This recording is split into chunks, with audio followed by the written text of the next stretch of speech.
Good morning everyone. Myself Dr. Amol Diada, Assistant Professor and Head of the Department, Let Pushpadev Patil Art and Science College, Risod. Now today we are discuss the next point of unit number first, microbial association. The next point is nothing but the solid impingement device for analysis of air. Okay.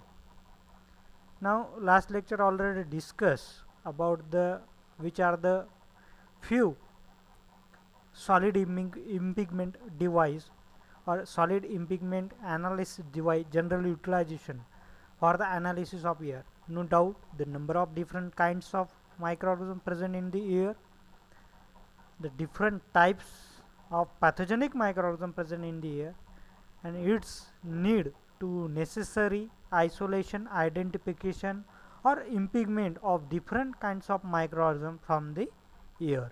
Okay, now start the next solid impingement device is nothing but the Anderson air sampler.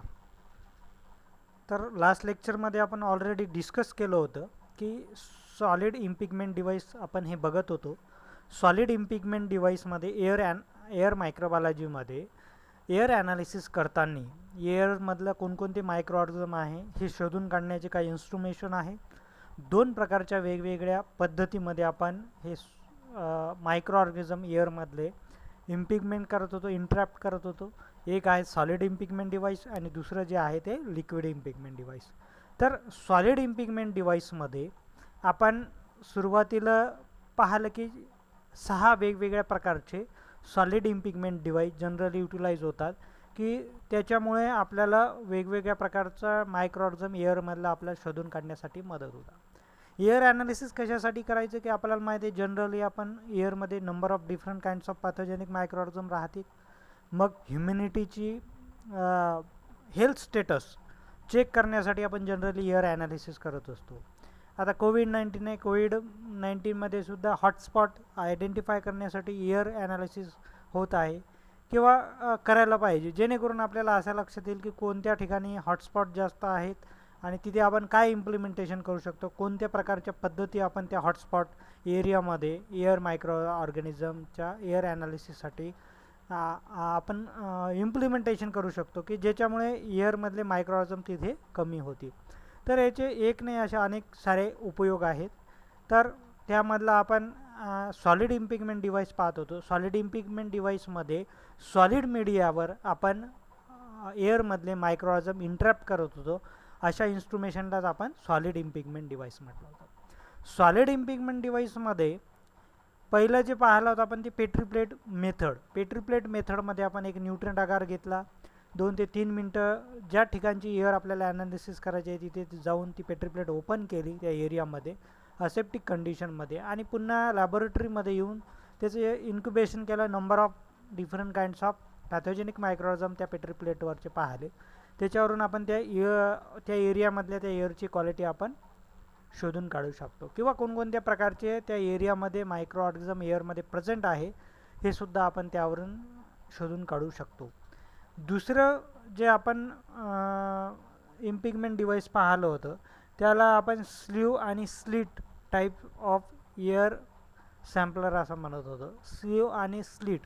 स्लीवमध्ये आपण पाहिलं की small holes 0.5 to 5 micron चे एवढे एका साईडला आपल्याला holes आपण एका स्टरलाइज ग्लास चेंबरला आपण ठेवलेले होते आणि त्यामधून मायक्रोऑर्गनिझम येत होता. परंतु युनिफॉर्मली डिस्ट्रीब्युशन त्या पेट्री प्लेटवर होत नव्हतं.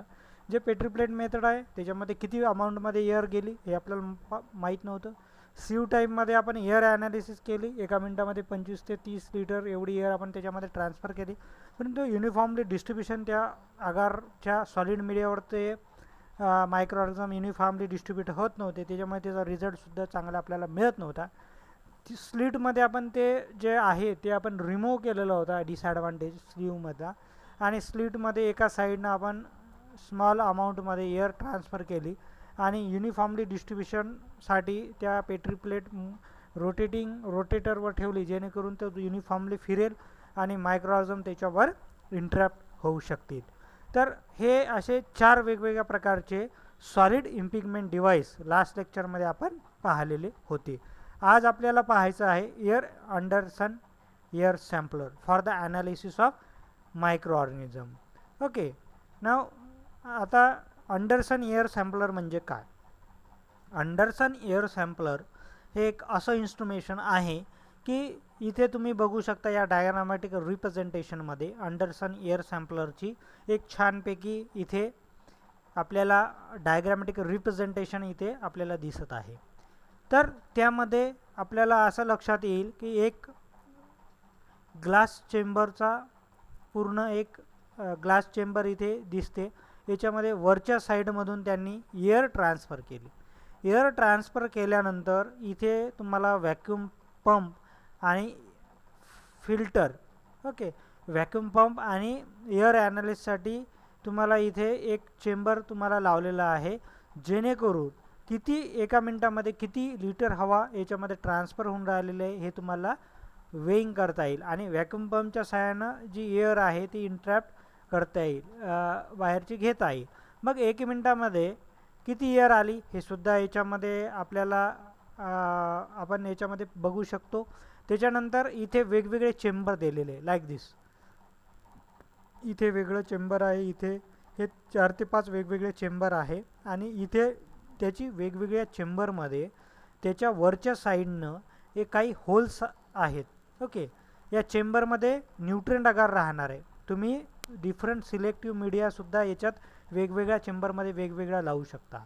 ओके, फॉर एक्झाम्पल तुम्ही इकोला इथे ठेवला, इथे न्यूट्रिएंट अगार आहे, इथं MSA आहे. जो काही तुम्हाला मायक्रो ऑर्गॅनिझम सिलेक्टिव्ह मीडियासुद्धा तुम्ही त्याच्यामध्ये वेगवेगळ्या चेंबरमध्ये वेगवेगळे मीडिया जे आहे ते तुम्ही या अँडरसन एअर सॅम्पलरमध्ये ठेवू शकता. हा याचा ॲडव्हान्टेजेस आहे.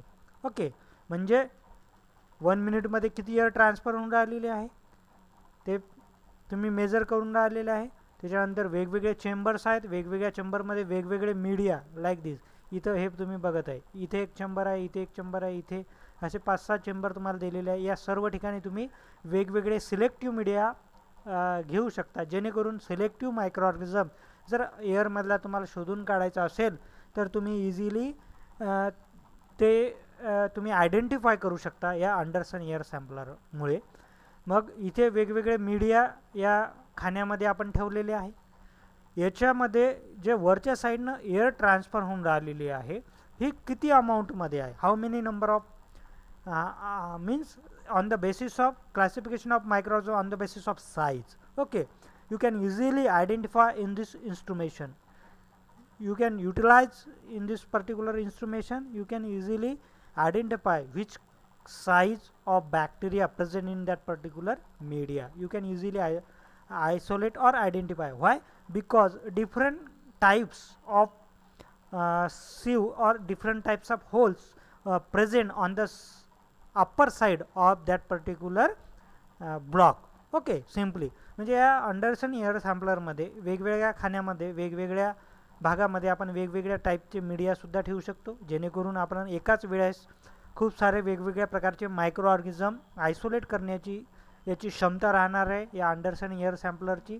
त्यानंतर वरच्या साईडने त्या ब्लॉकला आपण वेगवेगळ्या प्रकारच्या वेगवेगळ्या साईजचे होल्स आपण क्रिएट करणार आहे की जेणेकरून इथं फॉर एक्झाम्पल 7 मायक्रोमीटरचंच इथे मायक्रो ऑर्गॅनिझम तुम्हाला किंवा त्यापेक्षा जास्त साईजचाच मायक्रो ऑर्गॅनिझम तुम्हाला या फर्स्ट जे ब्लॉक आहे त्याच्यामध्ये तुम्हाला मिळणार आहे. इथे तुम्ही बघू शकता 3 to 7 means it's totally depend on the which types of holes you are created on the surface of this block. Okay, त्या सरफेसच्या वरच्या भागामध्ये तो जो ब्लॉक आहे त्याच्यामधून जे एअर ट्रान्सफर होऊन राहिलेले आहे त्या एअर ट्रान्सफर होताना जे काही होल आहे त्या होलची साईज किती आहे, 7 mm असेल तर 7 mmचाच मायक्रोऑर्गॅनिझम आत जाईल आणि तेवढ्याच साईजचा मायक्रोऑर्गॅनिझम इझिली तुम्हाला त्यामधून आयसोलेट करू शकतो. दुसरा जो भाग आहे तो 3 ते 7 त्याच्यानंतर 3 पेक्षा कमी. Okay, means is you can utilize the different kinds of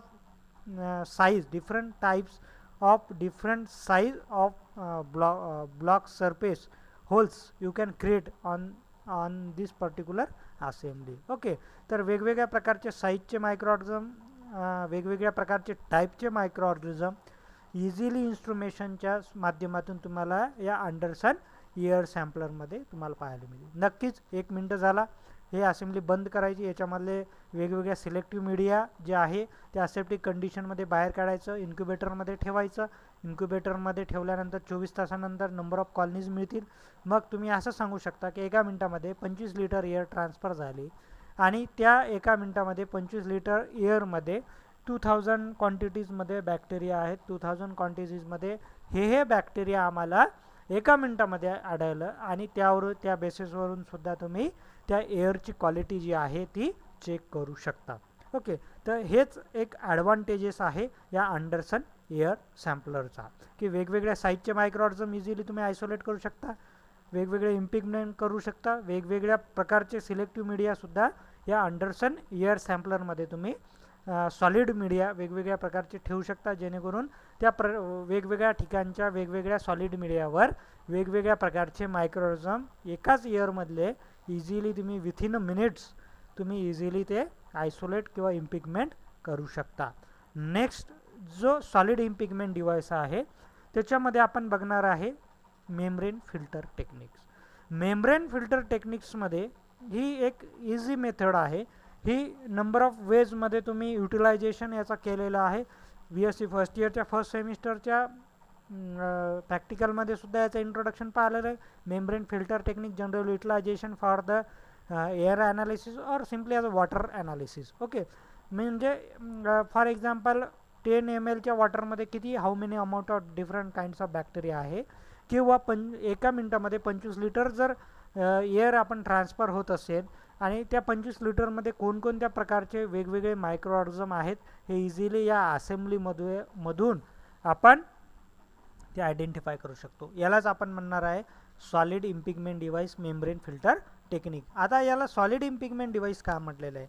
because not use any type of media in that particular assembly, but we can use the filter for transferring into the solid media simply. Okay, for example आता ही assembly याला आपण membrane filter technique असं म्हणतो, membrane filter असेंब्लीसुद्धा आपण म्हणतो. या वरच्या साईडनं एअर येत आहे, या व्हॅक्यूम पंप इथे राहणार आहे. व्हॅक्यूम पंपच्या साहाय्यानं किती एका मिनटामध्ये सपोज 25 ते 30 लिटर एअर ट्रान्सफर झाली तर ते काय इझिली तुम्ही मेजर करू शकता. इथे मेम्ब्रेन फिल्टर आहे, याचा महत्त्वाचा मेजर रोल आहे. वेगवेगळ्या साईजचे बॅक्टेरिया, वेगवेगळ्या साईजचे बॅक्टेरिया आणि एअरमधले बॅक्टेरिया याच्यामध्ये या मेम्ब्रेन फिल्टरमध्ये ज्या असेंब्लीमध्ये लावलेलं आहे त्याच्यामध्ये ते काय होतील, ट्रॅप होतील. ट्रॅप आल्यानंतर इथून एअर ट्रान्सफर होऊन राहिलेले. त्याच्यानंतर हे जो पर्टिक्युलर फिल्टर आहे हा फिल्टर असेप्टिक कंडिशनमध्ये रिमूव्ह करायचा आणि ट्रान्सफर करायचा या पर्टिक्युलर सॉलिड मीडियावर. म्हणून याला आपण सॉलिड इम्पिगमेंट डिव्हाइस असं म्हणत होतो. फिल्टरने कोणकोणते मायक्रो ऑर्गॅनिझम आहे हवेमधले ते ट्रॅप केलेले आहे आणि ते ट्रान्सफर करायचे आहेत तुम्हाला सॉलिड मीडियाच्या न्यूट्रन आकारच्या पेट्री प्लेटवर, जेणेकरून त्या पेट्री प्लेटवर कोणत्या प्रकारचे मायक्रो ऑर्गॅनिझम आहे ते इझिली तुम्हाला आयडेंटिफाय होतील.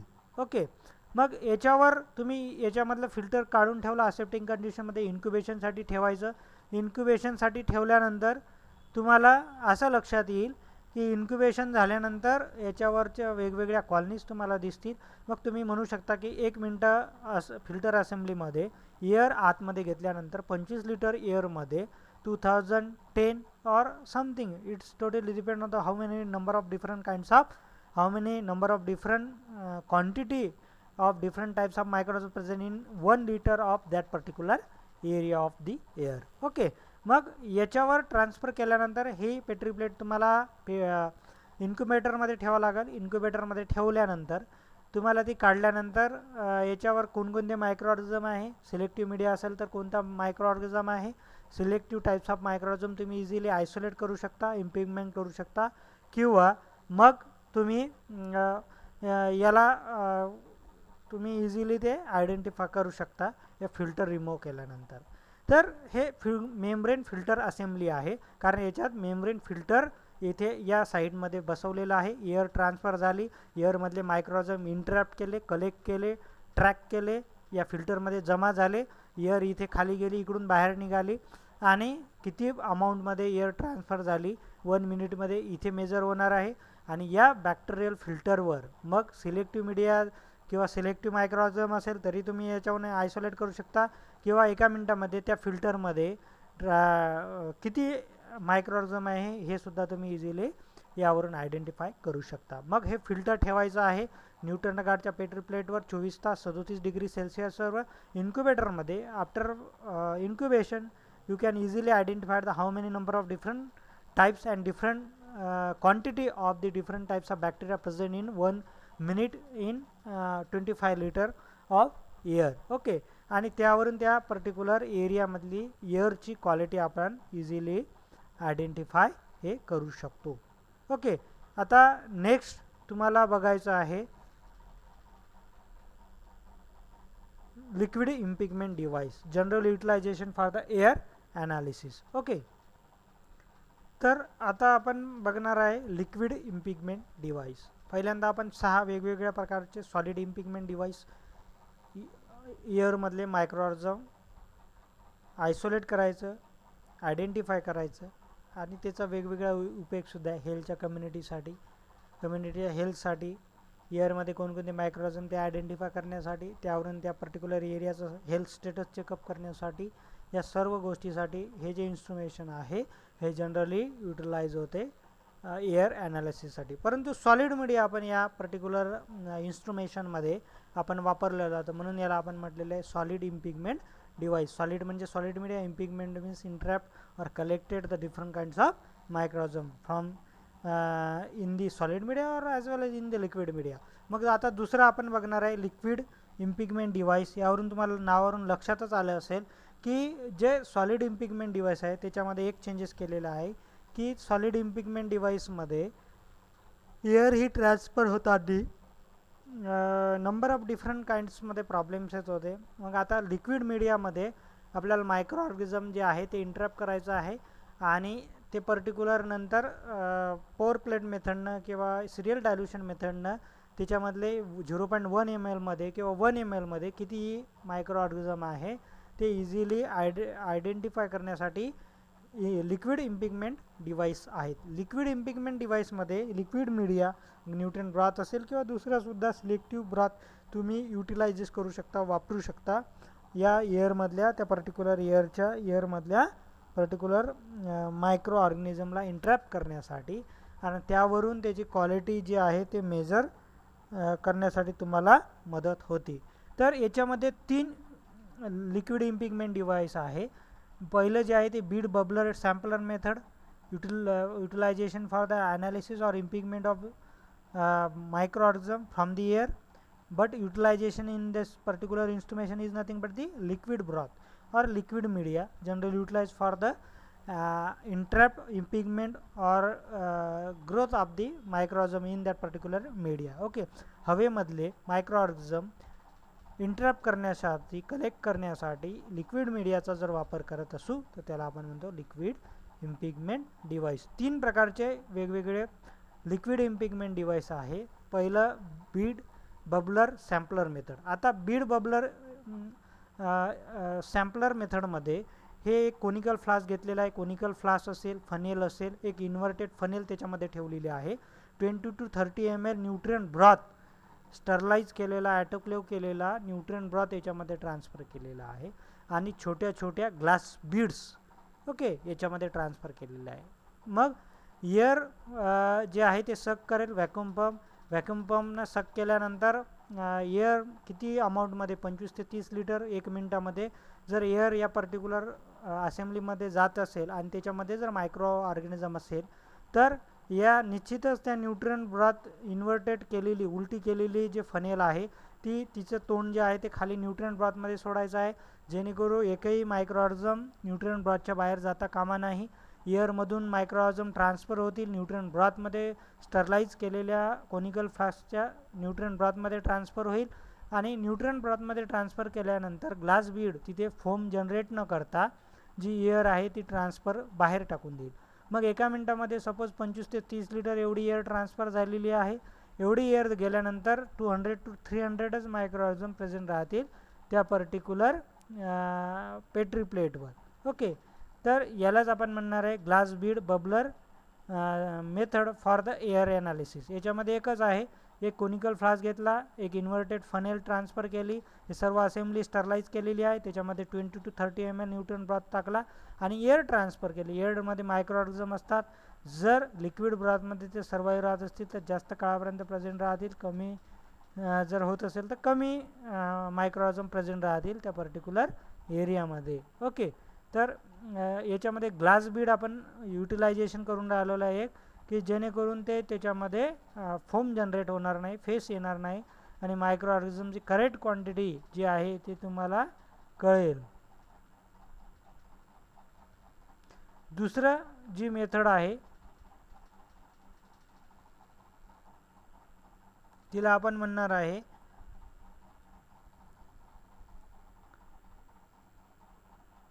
Capillary इम्पिगमेंट device. कॅपिलरी इम्पिगमेंट डिव्हाइस आता तुम्हाला लास्ट लेक्चरमध्ये तुम्ही पाहिलं असेल, लास्ट याच्यामध्ये की हे लिक्विड आपण न्यूट्रन ब्रॉथ युटिलाइज करून राहिलं म्हणून लिक्विड इम्पिगमेंट डिव्हाइस म्हटलेलं आहे. बीड बबलर सॅम्पलरमध्ये एका कोनिकल फ्लास्कमध्ये तुम्हाला ट्रान्सफर करायचं आहे एक narrow capillary tube. Narrow capillary tube आणि तिचं ओपनिंग जे आहे ते न्यूट्रन ब्रॉथमध्ये ओपन करायचं आहे. एका साईडनं तुम्ही 1 मिनिटामध्ये किती एअर ट्रान्सफर झाली ते तुम्ही इझिली मेजर करू शकता फ्लोमीटरच्या साहाय्याने आणि व्हॅक्यूम पंपच्या साहाय्याने ते बाहेरसुद्धा टाकू शकता.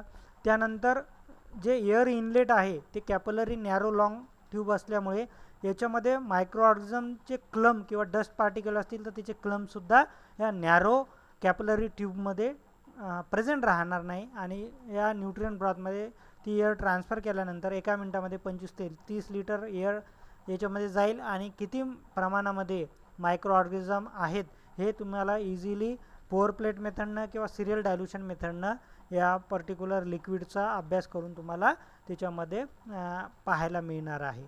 परंतु याच्यामध्ये एकच बदल आहे,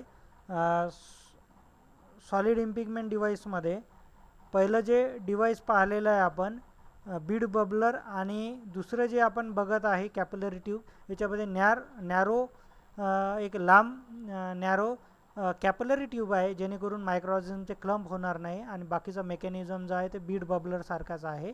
तुम्हाला एअर जे आहे ते इझिली ट्रान्सफर होईल, युनिक डिस्ट्रीब्युशन होईल आणि जेणेकरून लवकरात लवकर ते तुम्हाला देण्याचा प्रयत्न करणार आहे. तिसरं जे आहे त्याला आपण म्हणणार आहे lemon air sampler. Lemon air सॅम्पलरमध्ये सुद्धा या खालच्या भागामध्ये तुम्हाला दिसते की 20 ml न्यूट्रन ब्रॉथ घेतलेला आहे.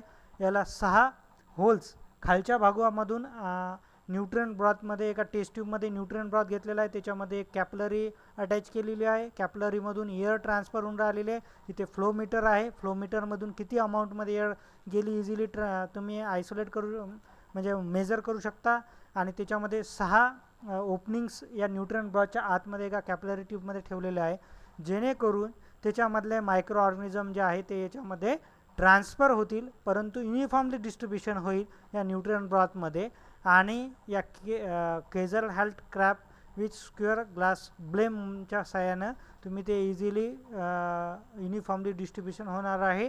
आणि याच्यामध्ये युनिफॉर्मली डिस्ट्रीब्युशन झाल्यानंतर एका कॅपिलरीमधून एअर ट्रान्सफर झाली, 6 ओपनिंग आहे, न्यूट्रन ब्रॉथ आहे. नंतर न्यूट्रन ब्रॉथ असेप्टिक कंडिशनमध्ये काढायचा आणि त्याचं एक तर पॉवर प्लेटच्या माध्यमातून तुम्ही मायक्रो ऑर्गॅनिझम शोधू करा की एका मिनिटामध्ये 25 लिटरमध्ये किती मायक्रो ऑर्गॅनिझम आहे किंवा तुम्ही सिरियल डायल्युशनच्या मेथडनं सुद्धा तुम्ही इझिली याच्यामधून मायक्रो ऑर्गॅनिझम किती अमाऊंटमध्ये आहे ते तुम्ही पाहू शकता.